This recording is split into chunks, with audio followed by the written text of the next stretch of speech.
Welcome to a moment in art history. Today we'll be discussing realism, what is regarded by many as the very first modern art movement. I hope to bring you some understanding into two of the major artists that contributed to this art movement and why most of us consider it the first modern art movement. Realism was started by the French artist Gustave Courbet in about 1848. Gustave Courbet realized that the traditional art of classicism and romanticism was oftentimes negligent in looking out for the poor and unfortunate people that were a growing part of the French population. Jean Millet famously painted some of the most gorgeous paintings depicting the trials and troubles of women in this turbulent time in France's history. So, the first painting I want to show you is called The Gleaners. Here you see the back-breaking labor of these young women as they glean or gather the leftover wheat to make bread for their family. This wheat was left by the farmers as scraps and unwanted. This is more or less begging. This is what the people had to do back then, just to try to get by. This is how it goes back to the Old Testament, and farmers in Millet's time would do that. The next work I want to show you is also by Millet. This piece of work is called Women Gathering Switches.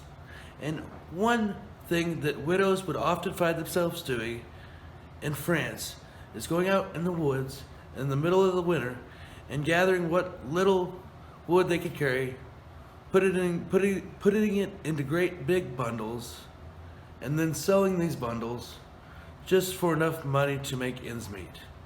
What a hard life these poor women must have had. And of course, Millet was furious about this injustice, and he needed to see it stopped immediately, so one thing he could do was make art. Which leads me to want to share with you why myself and many other art historians regard realism as the first modern art movement. Find modernism to be the first modern art movement because of the change in subject matter. No longer were artists engaged in making paintings of royalty, Greek and Roman gods, or religious narratives. Artists focused on social issues of their time and wanted to make art that made change. Also, if we look at this final painting by Gustave Courbet, when he wrote the Realist Manifesto, this painting is simply titled The Wave. In it, you simply see what you would expect. A wave. Not real exciting, no.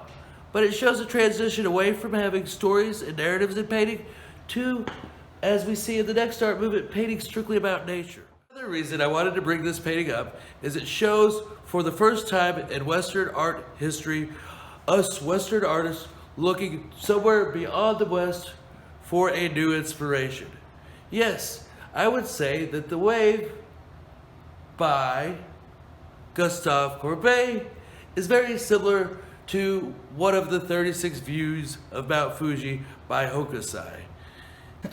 So that's kind of cool. It's about time that artists start learning from each other all over the world. This is an idea that I always thought was brought to us by Impressionism, but with a little bit of study and this painting, maybe it was actually Gustave Courbet that was the first to reach across the ocean and start using Japanese inspiration in his artwork.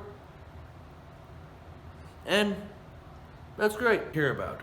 So my hat's off to you, Gustave Courbet, for letting me paint whatever I want to, and to you, Jean Millet, for standing up for poor people.